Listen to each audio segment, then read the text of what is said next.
La charge mentale, vous savez, tous ces trucs qui nous trottent dans la tête, toutes ces listes jamais finies qui nous épuisent. La charge mentale nuit à notre santé. Est-ce que cela concerne tout le monde? Est-ce qu'il y a des solutions? Pouvons-nous faire mieux avec? Voilà ce que nous explorons dans ce podcast. Je suis Magali Siméon et je dis stop à la charge mentale. Nous allons aujourd'hui parler du stress et plus particulièrement de comment s'en libérer.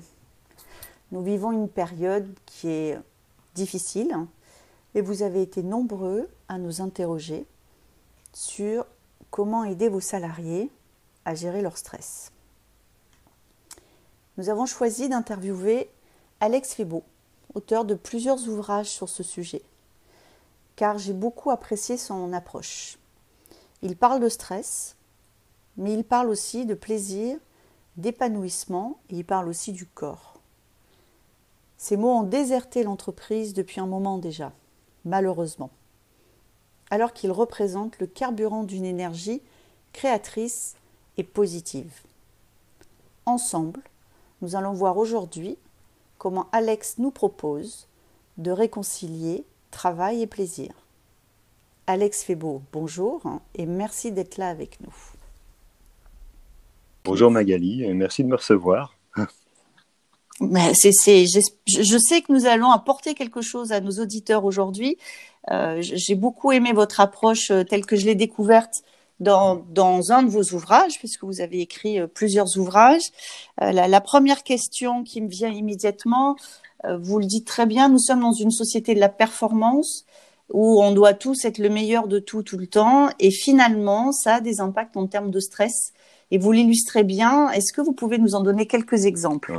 Alors, pour faire simple, en fait, le stress résulte d'une inadéquation entre les contraintes imposées, qui sont des contraintes réelles ou perçues, tout simplement, et les ressources dont nous avons disposé pour pouvoir y faire face, ou bien les ressources dont nous croyons disposer pour y faire face. Les contraintes qui sont liées à l'accélération extraordinaire du temps ces dernières années, notamment avec l'utilisation de nouvelles technologies, par exemple, les contraintes qui sont liées à l'obligation de résultat, par exemple autour de la pression au résultat dans certains secteurs ou à l'absence de moyens, par exemple on va penser au secteur public, prennent différentes formes évidemment en fonction de ces secteurs d'activité. Mais de toute façon, bien plus que le culte de la performance, encore, c'est finalement l'absence de sens qui va faire beaucoup de mal au travail et qui va générer beaucoup de stress chez certaines personnes.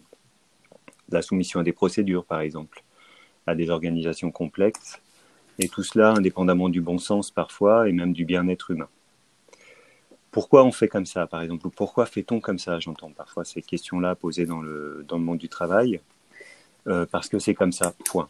Ou parce qu'un tel l'a décidé dans l'organisation et que son statut lui permet de faire appliquer une décision qui confine parfois à l'absurde, indépendamment du bon sens opérationnel que constatent tous les jours les acteurs sur le terrain. Alors évidemment, le nombre de gens qui peuvent dire qu'ils aiment leur métier aujourd'hui et qui lui donnent un sens, finalement, est assez élevé. Il est encore assez élevé, finalement. Il y a beaucoup de gens qui disent encore aujourd'hui moi, quand je me lève le matin, je sais pourquoi je vais travailler ou j'ai envie d'aller travailler. Mais le nombre de gens qui peuvent dire aujourd'hui qu'ils exercent leur métier dans les conditions qui leur permettent de l'accomplir correctement est, je crois, assez marginal, en fait. Je pense que beaucoup de gens se sentent empêchés dans leur travail aujourd'hui. Et on pense par exemple aux soignants en ce moment. Ils sont dans le feu de l'action en ce moment. Certains employés, du coup, pareil, qui sont parfois soumis à un management autocratique, dans certains cas de figure, qui sont impliqués dans des organigrammes à une complexité redoutable, en fait. Donc voilà, du coup, il y a beaucoup de gens finalement qui sont en difficulté sur leur travail par perte de sens, je crois. De mon observation sur le terrain, le fait de demander une chose et son contraire en même temps, faites plus, moins, ou soyez créatifs, par exemple. J'avais un participant récemment dans une formation qui me disait être dans l'obligation de pondre des brevets. C'est le terme qu'il a utilisé. Il faisait partie d'un service recherche et développement dans une grosse entreprise. Et voilà, typiquement une double contrainte, c'est-à-dire soyez créatifs, alors que la créativité ne se commande pas dans l'instant. Ça signifie pas soumettre à un ordre, en fait. Et on le sait, à terme, la double contrainte, ça rend fou, en fait. Donc voilà, ça met beaucoup de gens en difficulté, je crois. Donc quand quand je vous entends, on entend justement cette difficulté et ce que nous on croise, enfin ce que moi je croise régulièrement, qui est de la souffrance finalement, le Oui. mot un peu fort, de la souffrance. Et votre ouvrage, enfin moi celui que j'ai préféré s'appelle Se libérer du stress et non pas gérer son stress. C'est pour ça qu'on se parle aujourd'hui, parce que gérer et maîtriser son stress, ça me fatigue un peu. Se libérer du stress, c'est quand même une posture très différente, mais ça veut dire que le stress n'est pas une fatalité alors. Alors pour revenir au titre de ce livre, en effet, c'est que c'est tout le problème d'un titre. Déjà, comment trouver un titre suffisamment accrocheur qui ne soit pas rire en même temps. Voilà. Mais en effet, alors la décision a été prise à l'époque de l'écriture de ce livre, donc avec Pia Debuchy, qui est la journaliste avec qui je l'ai coécrit, évidemment en conformité avec la ligne éditoriale du NO-CSP à l'époque. Car je reste convaincu que gérer, c'est pour des comptes en banque. La gestion, c'est pour un compte en banque, c'est pas pour l'humain en fait. Voilà, dès lors que nous touchons à l'humain, en fait, nous sommes moi j'aime bien parler de matière noble en fait en tout cas j'ai envie de dire qu'on ne peut pas réduire l'humain à une vision mécaniste du stress. Telle cause produirait tel effet et ce serait infaillible. Non, moi je crois ça nous empêche de mettre le stress à distance, de lui donner un sens, de trouver des explications à ça et du coup de nous permettre de mieux nous en émanciper. Ça c'est clair, oui. Maintenant, je crois que le stress c'est la vie. C'est une définition de Hans Selye, l'endocrinologue, qui a défini la notion de syndrome général d'adaptation à la base. C'est le père du stress, Hans Selye. Et donc, il a défini le stress comme étant une recherche d'équilibre permanente, c'est-à-dire en fait ce qu'on appelle dans le monde médical l'homéostasie, qu'on retrouve par exemple dans un acte aussi simple que la marche, parce qu'en fait la marche c'est un déséquilibre permanent qu'on tente de rétablir en faisant un pas en avant. Et donc le stress est omniprésent. C'est pour ça qu'il dit donc stress c'est la vie. En revanche, la manière dont nous vivons ce stress peut évidemment être une entrave à notre épanouissement ou pas. Donc c'est là que ça se joue en fait. Finalement, le stress, exactement, c'est comment je le vis. En soi, finalement, on pourrait presque dire que c'est une fatalité, sauf que c'est pas une fatalité dans le sens où c'est ce que je vais en faire qui va faire la différence en effet. Donc si on exclut le syndrome post-traumatique, qui lui fait écho à des situations plus graves, c'est le stress chronique finalement qui nous pose problème. Et le stress chronique, c'est quoi? C'est la répétition de facteurs de stress en continu, sans possibilité de revenir à un état de calme et un état de repos avant le facteur de stress suivant. Et ça, évidemment, c'est son épuisement. C'est la répétition qui épuise. Parce qu'on peut pas se ressourcer. On ne peut pas revenir au calme, on ne peut pas retrouver l'énergie nécessaire pour faire face au facteur de stress suivant. Oui.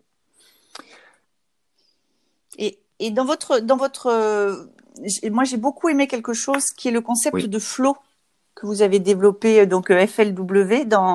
Est-ce que vous pouvez nous expliquer justement par rapport à le stress c'est la vie, l'idée c'est de s'en libérer, c'est comment je le vis qui fait une différence. Alors le flow, c'est finalement c'est une notion qui a été définie par un monsieur au nom très poétique. Il s'appelle Mihaly Csikszentmihalyi, donc ne me demandez pas d'orthographier son nom, voilà, c'est très compliqué, mais voilà, on pourra le noter sur le site comme référence. Oui, très bien. Mais en tout cas, c'est une notion très, très intéressante, puisque en fait, ce monsieur, qui est psychologue hongrois, s'est appuyé sur l'expérience de certains sportifs et artistes, ou sportifs de haut niveau, en fait, pour lesquels, en fait, il a pu définir avec eux et échanger avec eux sur ce qui faisait l'intérêt de leur pratique. Et donc, il y a associé ce qu'on appelle l'expérience optimale au travail. Alors, c'est quoi l'expérience optimale au travail? C'est justement quand, dans le travail, que soit mon activité, en fait, j'atteins cet état de fluidité, de facilité dans lequel les choses coulent d'elles-mêmes, parce que je me sens bien psychologiquement, parce que je suis un peu comme dans une bulle, finalement. Ça, c'est un moment où, finalement, j'ai une bonne adéquation entre les contraintes imposées et les ressources. Tout à fait. Et du coup, j'y trouve beaucoup de plaisir et de la satisfaction dans le fait de relever les défis. C'est-à-dire que je ne suis pas dans l'ennui, parce que sous-stimulé, ou dans l'apathie, dans laquelle je n'ai pas de stimulation et dans laquelle je ne suis ni stimulé et ni en mesure de faire face à une éventuelle contrainte qui pourrait tomber. mais je suis dans le flow, donc dans un juste équilibre effectivement entre les contraintes qui me sont imposées, donc le niveau de défi auquel je dois faire face, et en même temps les ressources que j'ai pour y faire face, c'est-à-dire mes compétences professionnelles et autres. Finalement, on revient à cette notion d'équilibre, de marche, de balance, et qui fait que c'est l'équilibre qui fait que le stress devient quelque chose avec lequel on vit, mais qui est quelque chose qui peut être positif finalement. Oui, dans ces et source de conditions-là. stimulation en plus et même d'épanouissement, parce que sans ça, en effet, ce serait la vie sur Terre, serait quand même bien morne aussi. Donc voilà. C'est vrai, c'est vrai, c'est vrai. Et alors, il y a quelque chose dont vous parlez et que moi je trouve essentiel et que peut-être on a un peu tous oublié, c'est le rapport à notre corps. C'est comment notre corps est notre pilier, un média entre le monde et nous, et que finalement, ce que vous montrez ou ce que vous expliquez, moi j'ai trouvé très bien, c'est que mon corps peut aussi m'aider à me libérer du stress et à gagner cet équilibre. Comment est-ce que je peux utiliser mon corps ou comment est-ce que je peux faire avec mon corps finalement? Bon, il y a une citation que j'aime beaucoup en fait, qui résume ça pour moi et qui dit que tout ce qui ne passe pas par le corps n'est que rumeur. Voilà. Et moi, je crois qu'on a vraiment besoin, d'associer le corps dans ce qu'on fait au quotidien pour pouvoir y trouver du plaisir et du bien-être en fait. Et ça fait bien défaut en effet. Le corps en fait c'est le siège des plaisirs, de la sensorialité, de tout ce qui va nous apporter du relâchement. Et malheureusement nous sommes dans une société qui valorise beaucoup trop exclusivement la tête, je crois. Et d'ailleurs ça commence très tôt, ça commence dès l'école, on le voit avec les enfants, etc. Même si aujourd'hui beaucoup d'enseignants font des efforts pour renverser la balance, mais il n'empêche que nous sommes dans... Et d'ailleurs, les disciplines, on le voit très bien, les disciplines qui mobilisent le corps sont toujours dévalorisées au XXIe siècle. Donc, ça veut dire ce que ça veut dire. Oui, absolument. Et même quand vous avez des disciplines qui se rapportent au sport à l'école, on est encore dans la performance. En plus dans la compétition, tout à fait. Alors qu'en fait, des occasions de faire carrière passent aussi par les arts vivants, par exemple. On peut très bien faire carrière dans des activités artistiques. On peut faire carrière dans le foot, puisque c'est très... ça devient presque caricatural aujourd'hui, mais en effet, on peut faire carrière dans beaucoup d'autres choses et s'épanouir dans beaucoup de domaines. Pas que dans des domaines qui relèvent uniquement de l'intellect et de cérébral, de ce que nous avons dans la tête. Et d'ailleurs, il suffit de regarder comment les cultures qui valorisent le corps permettent à des gens de se sentir plus épanouis, plus vivants, etc.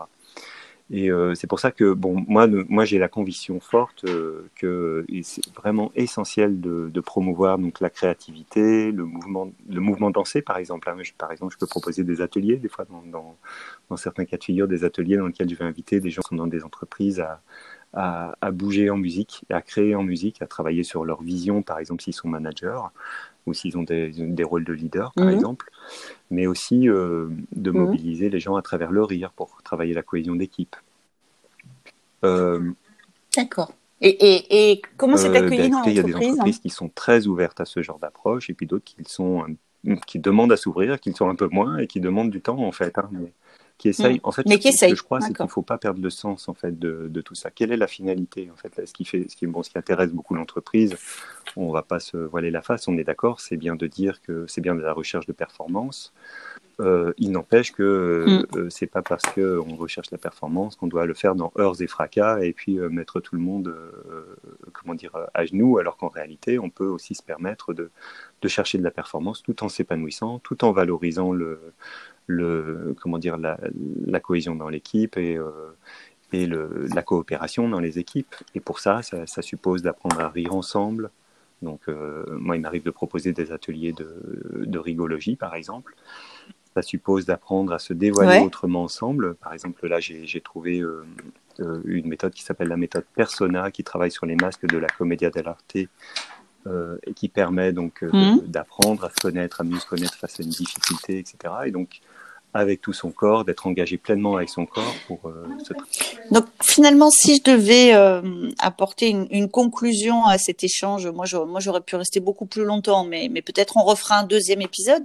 Ce que vous dites, c'est oui, la performance, mais avec du sens et en se souvenant de pourquoi on fait les choses, et c'est ça et c'est le sens finalement qui va aider chacun et chacune à pouvoir trouver ce flow et à le conserver si on fait attention à soi et attention à son corps. Ça serait la Moi, synthèse j'aime qui bien vous irait cette bien? idée-là, oui, en effet, en tout cas, de maintenir le corps et de faire face, du coup, de maintenir la présence du corps, puisque, en fait, si je me sens bien dans mon corps, dans mon métier, et que je sais pourquoi j'y vais, que je sais pourquoi j'agis, et qu'en même temps, j'ai l'occasion régulière de travailler en équipe avec mes collègues, de les rencontrer différemment que uniquement dans des échanges uniquement professionnels, je pense qu'on peut trouver de l'épanouissement et éviter donc ce que j'ai entendu il y a quelque temps, un participant dans une formation que j'ai rencontré qui m'a dit mais moi le travail c'est un détour pour rentrer chez moi.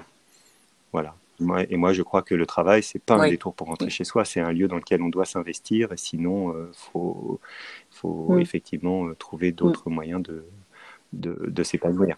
Exactement. Ce Faut n'est pas changer de toujours travail. évident, mais en tout cas, se faire accompagner pour y parvenir. Non. Ça me semble important. Voilà. Eh ben Alex, merci beaucoup. C'était Merci. très intéressant. La charge mentale, vous savez, tous ces trucs qui nous trottent dans la tête, toutes ces listes jamais finies qui nous épuisent. La charge mentale nuit à notre santé. Est-ce que cela concerne tout le monde? Est-ce qu'il y a des solutions? Pouvons-nous faire mieux avec? Voilà ce que nous explorons dans ce podcast. Je suis Magali Siméon et je dis stop à la charge mentale.